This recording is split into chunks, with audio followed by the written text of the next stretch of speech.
TV நேயர்களுக்கு astro KS ஐயங்காரின் பணிவான நமஸ்காரங்கள்.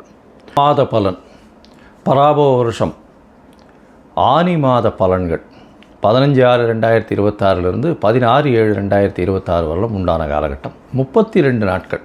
இந்த மாதம் பார்த்தோம்னா 32 நாள். சரி, இந்த மாதத்தினுடைய கோல்சாரம் என்ன, இந்த மாதத்தில் மாறக்கூடிய கிரகங்கள் என்ன, இந்த மாதத்தில் வரக்கூடிய விசேஷங்கள் என்ன, அதற்கு பிறகு இந்த மாதத்தில் ஒரு ராசியாக மேஷம் முதல் மீனம் வரை எப்படி இருக்குது அப்படின்றத பார்க்கலாம். முதல்ல இந்த மாதத்தினுடைய கோல்சாரம் அப்படின்னு எடுத்தோம்னா, காலபுருஷ தத்துவத்தின் முதல் ராசியான மேஷ ராசியில் செவ்வாய் இருக்கார். மிதுனத்தில் புதன் ஆட்சி சூரியனோட சேர்ந்து, கடகத்தில் குரு உச்சம் சுக்கிரனோட சேர்ந்து, சிம்மத்தில் கேது, கும்பத்தில் ராகு, சனி மீனத்தில் இருக்கார். இந்த மாதத்தில் வரக்கூடிய மாற்றங்கள், செவ்வாய் மேஷத்திலிருந்து ரிஷபத்திற்கு 19/6/2026 அன்றைக்கி போடுறார். 5/7/2026 அன்றைக்கி சுக்கிரன் கடகத்திலிருந்து சிம்மத்துக்கு வர்றார். இது இந்த மாதத்தினுடைய மாறுதல்கள். சரி, இந்த மாதத்தில் என்னென்ன விசேஷம் அப்படின்னு பார்த்தோம்னா, 20/6/2026 அன்றைக்கி ஆனி மகம், 21/6/2026 அன்றைக்கி சிதம்பரம் நடராஜர் தேர் ஆனி திருமஞ்சனம்னு சொல்லக்கூடியது. 22ஆம் தேதி அன்றைக்கி கார்த்தால உத்திர நட்சத்திரம் வருது. திருமஞ்சன அலங்காரம் அன்றைக்கி 27/6/2026 அன்றைக்கி சனி பிரதோஷம். அது ரொம்பவுமே முக்கியம். வருஷத்தில் 1-2 தான் சனி பிரதோஷம் வரும், ரொம்பவும் முக்கியமானது. அந்த இடத்துல அன்றைக்கி போய் சாயந்தரம் ஒரு 5-6 மணிக்கு அந்த பிரதோஷ காலத்தில் தீபாராதனை வழிபடுறது மிகவும் விசேஷம். எல்லா விதமான தோஷங்களும் நீங்கக்கூடிய விஷயம். 28ஆம் தேதி பார்த்தேனால் இந்த வருஷம் ஜேஷ்டாபிஷேகம். ஜேஷ்டாபிஷேகம்னா ஆணிக்கேட்டை. ஆணிக்கேட்டையில் ரங்கநாதர் அந்த ஸ்ரீரங்கத்தில் மிகவும் விசேஷம், பழனியில் ரொம்பவும் விசேஷமாக இருக்கும். ஆணிக்கேட்டை ஜேஷ்டாபிஷேகம்னு சொல்கிறது. 29ஆம் தேதி ஆனி மூலம். அதாவது ஆனி மூலம் என்னென்னா பௌர்ணமி நாள், மிகவும் பிரசித்தி பெற்றது. ஆனி மூலத்தில் பார்த்தேனால் பௌர்ணமின்றதுனால பகலும் இரவும் நல்ல வெளிச்சத்தோடு இருக்கக்கூடிய நாள். 11/7/2026 பார்த்தேன்னா கூர்ம ஜெயந்தி. இந்த மாதத்தில் மேஷம் முதல் மீனம் வரை என்னென்ன மாற்றங்கள் வருது அப்படின்றத பார்க்கலாம். கும்பம், அவிட்டம், சதயம், பூரட்டாதி, இந்த 3 நட்சத்திரம் 9 பாதங்களை கொண்ட ராசி. ராசியின் அதிபதினு சொல்லக்கூடியவர் சனி. உங்களுடைய ராசிக்கு 2ஆம் இடத்துல விரயம், அதாவது பாத சனி நடந்துட்டுருக்கு. இவ்வளவு நாளாக சனி பகவான் 7.5 சனியில் விரயம், ஜென்மம் மற்றும் பாதம்னு 3 பாகமாக பிரித்து இப்போ பாத சனியில் வந்திருக்கார். பேச்சில் ரொம்ப ஜாகிரதையாக இருக்கும். பணவரவுலாம் பிரச்சனை இருக்கிறதுக்கு வாய்ப்புகளே இல்லை. பணவரவு நல்லபடியாகவே இருக்கும். இந்த மாதம், அதாவது பராபவ வருஷம் ஆனி மாதம் 15/6/2026 16/7/2026 வரலும் உண்டான காலகட்டம். இந்த காலகட்டத்தில் பார்க்கும்பொழுது உங்களுடைய ராசிக்கு பொதுவாகவே மாத கிரகங்கள்னு சொல்லக்கூடிய சூரியன், செவ்வாய், புதன் மற்றும் சுக்கிரனுடைய மாற்றங்களை வச்சு தான் இந்த மாதத்தினுடைய பலன்களை சொல்லுவோம். ராசிக்கு 3ஆம் அதிபதியான செவ்வாய் முயற்சி ஸ்தானாதிபதி 4ஆம் இடத்துக்கு போயிடுறார். இந்த மாதம் 19/6 அன்றைக்கே 4ஆம் இடத்துக்கு போகிறார். முயற்சிகள் நிச்சயமாக வெற்றி பெறக்கூடிய வாய்ப்புகள் இருக்கும். இருந்தாலும் சிறு சிறு தடங்கல்கள் வரக்கூடிய வாய்ப்புகள் இந்த காலகட்டத்தில் உண்டு. ஏன்னா 3ஆம் அதிபதி 4ஆம் இடத்துக்கு போய் உட்கார்றது. 4ஆம் இடம் சுக்கிரன் வீடு அந்த அளவுக்கு விசேஷத்தை கொடுக்கறது இல்லை, சுபர்களும் பார்க்கலை. அதை தவிர இன்னொரு விஷயம் என்னென்னா, 5ஆம் இடத்துல சூரியன் 7ஆம் அதிபதினு சொல்லக்கூடியவர் 5ஆம் இடத்துல போயிருக்கார். 7க்கு 11 இருக்கிறது விசேஷம். அதை தவிர புதன் ஆட்சி பெற்று போயிருக்கிறதும் விசேஷம். இதனால் குழந்தை பிராப்தி நிச்சயமாக இருக்கக்கூடிய காலகட்டமாக அமைய போகிறது. உங்களுக்கு பார்த்தீங்களேனால் இந்த சூரியன் புதனுடைய காம்பினேஷன், புதன் ஆட்சி பெற்று போயிருக்கார். 5ஆம் அதிபதி 5ஆம் இடத்துல ஆட்சி பெற்று போயிருக்கிறது பெரிய விசேஷம். குழந்தை பிராப்தி இல்லாதவர்களுக்கு இப்பொழுது குழந்தை பிராப்தி ஏற்படக்கூடிய வாய்ப்புகள் நிச்சயமாக உண்டு.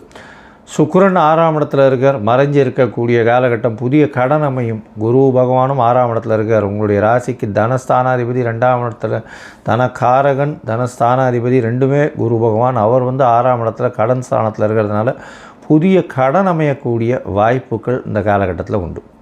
ராசிக்கு 4-9 அதிபதி அப்படின்னு சொல்லக்கூடியவர் உங்களுக்கு 6ஆம் இடத்துல இருக்கார். 9ஆம் அதிபதி 9க்கு 10 இருக்கிறதுனால பாக்யஸ்தானத்தில் தொழில், உங்களுடைய தந்தையின் தொழில் மூலியமாக திடீர் பணம் வரக்கூடிய வாய்ப்புகள், தந்தையின் தொழில் மூலியமாக திடீர் ஏற்றங்கள் வரக்கூடிய வாய்ப்புகள், வெளிநாடு சென்று படிக்கக்கூடிய பாக்கியத்தை கடன் வாங்கி இந்த காலகட்டத்தில் ஏற்படுத்தி வைக்கக்கூடிய வாய்ப்புகள் நிச்சயமாக உண்டு. ராசிக்கு 12ஆம் இடத்தை சுக்கிரன் பார்க்குறார். அதனால் நல்ல ஒரு ஏற்றம் இருக்கும். கணவன் மனைவிக்குள்ளே ஒரு நல்ல அந்யோன்யம் இருக்கக்கூடிய வாய்ப்புகள் இந்த காலகட்டத்தில் நிச்சயமாக இருக்கும். உங்களுடைய ராசிக்கு பார்த்தாலேயானால் செவ்வாய், அதாவது சுக்கிரன் சமசப்தமத்தில் வரார். எப்போ 5/7/2026 சமசப்தமத்தில் வரார். தேதி 5/7/26 வரும்பொழுது பார்த்தோன்னா உங்களுடைய ராசியை பார்க்குறதுனால ராகுவையும் பார்க்குறார். அதனால் திருமணத்திற்கு இந்த காலகட்டம் வசந்ததாக இருக்கும். ஏன்னா சுக்கிரன் 7ஆம் இடத்துல வரும்பொழுது கண்டிப்பாக திருமண பாக்கியத்தை ஏற்படுத்தி கொடுப்பார். அதனால் இந்த காலகட்டத்தில் பார்த்தோன்னா திருமணத்துக்கு பார்த்துட்டு இருக்கவாளுக்கு கண்டிப்பாக திருமண பாக்கியம் ஏற்படக்கூடிய வாய்ப்புகள் நிச்சயமாக இருக்கும். மொத்தத்தில் பார்க்கும்பொழுது இந்த கும்பராசிக்காரர்களுக்கு ஏற்றமான காலமாக இருக்கும். குழந்தை பிராப்தி ஏற்படக்கூடிய வாய்ப்புகள் நிச்சயமாக உண்டு. புதிய கடன் அமையக்கூடிய வாய்ப்புகள் நிச்சயமாக இருக்கும். முயற்சிகள் சற்று தடங்கள் ஏற்படக்கூடிய காலகட்டமாக இருக்கும். இருந்தாலும் முயற்சிகள் செய்து கொண்டே இருக்கிறது மூலியமாக வெற்றி அடையக்கூடிய வாய்ப்புகள் உண்டு. புதிய வீடு, வாகனம், இடம் வாங்கக்கூடிய வாய்ப்புகள் இந்த காலகட்டத்தில் உண்டு. புதுசாக பார்த்தோம்னா கடன் வாங்கக்கூடிய காலகட்டமாக இருக்கும். பணவரவிற்கு பஞ்சம் இருக்காது. தொழிலில் அபரிமிதமான ஏற்றம் இருக்கக்கூடிய வாய்ப்புகள் உண்டு. தந்தையின் தொழில் உங்கள் கையில் வரக்கூடிய வாய்ப்புகள் இந்த காலகட்டத்தில் நிச்சயமாக இருக்கும். அது தவிர பார்த்தீங்கன்னா உங்களுக்கு சமசப்தமத்தில் சுக்கிரன் வரும்போது திருமண பாக்கியம் ஏற்படுத்தக்கூடிய வாய்ப்பு உண்டு. 4/9 அதிபதி 7ஆம் இடத்துல நிற்கிறது நல்ல ஒரு விசேஷத்தை கொடுக்கக்கூடும். படிக்கக்கூடிய மாணவர்கள் வெளிநாடு வெளியூர் போயிட்டு வரக்கூடிய காலகட்டம் நிச்சயமாக இருக்கும். எடுத்த காரியங்கள் நிச்சயமாக நிறைவேறக்கூடிய வாய்ப்பு உண்டு. இருந்தாலும் கும்பராசிக்காரர்கள் 7.5 சனி இருக்கிறதுனால கொஞ்சம் பொறுமையாக இருக்கிறது. எந்த ஒரு விஷயத்திலையும் தேவையில்லாமல் பேசாமல் உங்களுடைய வார்த்தைகள் தவறாக புரிந்து கொள்ளக்கூடிய வாய்ப்புகள் நிச்சயமாக உண்டு. இந்த காலகட்டத்தில் கொஞ்சம் பொறுமையை காக்கிறது நல்லது. இந்த நேரத்தில் சில நாட்கள் நீங்கள் உங்களோட முயற்சிகளையும் கொஞ்சம் கம்மி பண்ணுறது நல்லது. அந்த முயற்சிகளை கம்மி பண்ண வேண்டிய நாட்கள்னு சொல்கிறது சந்திராஷ்டம நாட்கள். இந்த சந்திராஷ்டம நாட்கள் என்னென்னைக்கு வருதுன்னா 21/6/2026 23/6/2026 வரலாம் இருக்குது. இந்த சந்திராஷ்டம நாட்கள் போது என்ன அப்படின்னா சந்திரன் உங்களுடைய ராசிக்கு 8ஆம் இடத்துல போய் மறைகிறார். அப்படி மறையும் போது சந்திராஷ்டமம்னு சொல்கிறோம்.